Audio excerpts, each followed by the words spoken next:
Hi everyone, my name's Marion and I'm the director and one of the speech pathologists here at CUI Speech Pathology. And today I wanted to spend a few moments just talking you through some of the tips and tricks and ways that we can communicate with children when they are experiencing dysregulation. Okay, so what do I mean when I say dysregulation? Well, I'm talking about if they're feeling upset or if they're feeling angry, maybe they're experiencing a lot of anxiety around a particular task, or maybe having a little bit of a meltdown. So we've been having chats around this in the clinic quite a lot lately, and I wanted to share with you 4 key takeaways that you can remember in those moments when you're trying to get your message across to your child or to a child that you're teaching, and you're wanting to make sure that the communication isn't breaking down. Okay, so tip number 1 is going to be stay calm. It's really easy when kids are escalating to escalate with them, and we tend to want to speak louder, be bigger, and I guess my key takeaway is try and resist that and become a calm pool. So we want to be a really safe, trusting and predictable person in that moment. And so when I say predictable, when we get louder and we get bigger, all of a sudden it gets a little bit harder to predict what we might do next. Now, I'm not saying that we're threatening in any kind of way, but what we know is that when we go higher and bigger, it's not predictable and it's not as calm. And so what we want is that kids are feeling, in a moment where they're feeling upset or dysregulated, it's a very emotional experience. We want them to know that they are safe, they can trust us, and they know how we're going to react and how we're going to respond. So trick number 1 is try and stay calm. Don't mirror the emotion that you're seeing. Trick number 2 is, ironically, listen. So one of the key takeaways from this video is that all behavior is communication.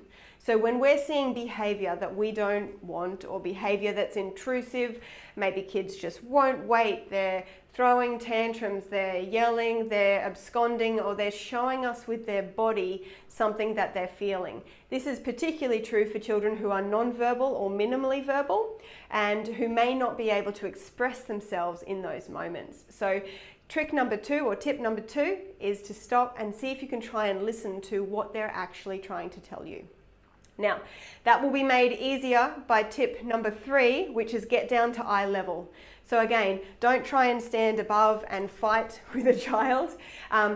Crouch down and get down on your knees in front of them and be eye level with them, so that they know that you're taking the time to stop, listen, and hear what it is that they're trying to tell you. Tip number 4, which is probably one of the trickiest ones, is use simple words. Okay, so we know that when children are in a state of dysregulation and they're flying high, they're melting down, or they're feeling upset, or they're feeling anxious and really turning very inward, we know in those moments when we're feeling emotional that our language systems don't work as well as they normally do. So what we want to do is make sure that our messages are going in.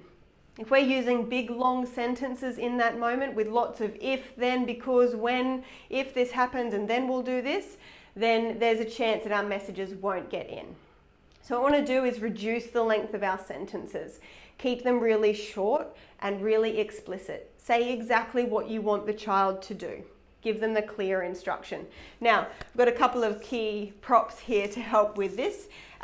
If your child uses visuals, use visuals in that situation. Things like first then boards or simple little routine schedules to help them predict can help them plan and organize themselves in those moments, because what these sorts of tools do is reduce the load on the language processing system and allow the child just to focus on the content that you're saying.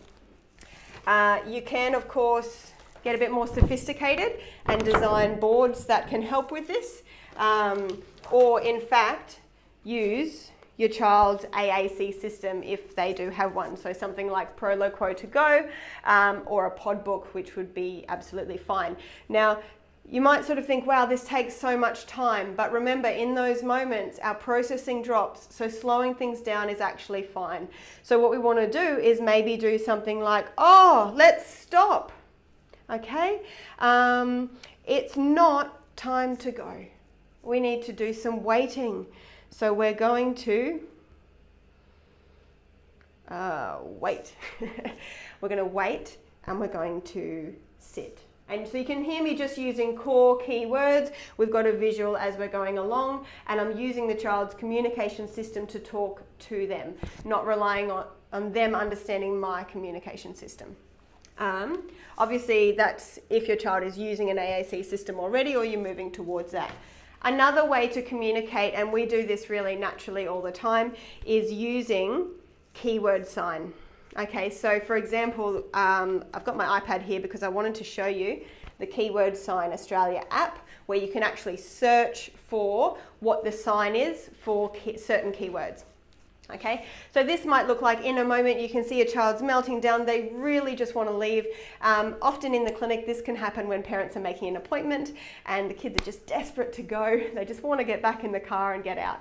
And in that moment, using some simple keyword sign, I can see that you want to go in the car. Yep, I can see that. Oh, you're feeling a bit angry. We just need to wait. And using a bit of keyword sign can help again bring those instructions into the visual realm and reduce a bit of the language processing demand in those moments, which can help that message get across.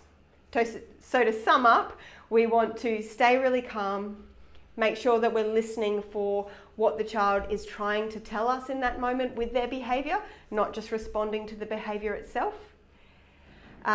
Getting down at eye level, and then also using a communication system that will help the child understand what we need and what will allow them to communicate back with us as well. I hope this helps. If you've got any questions, get in touch. We'd love to chat.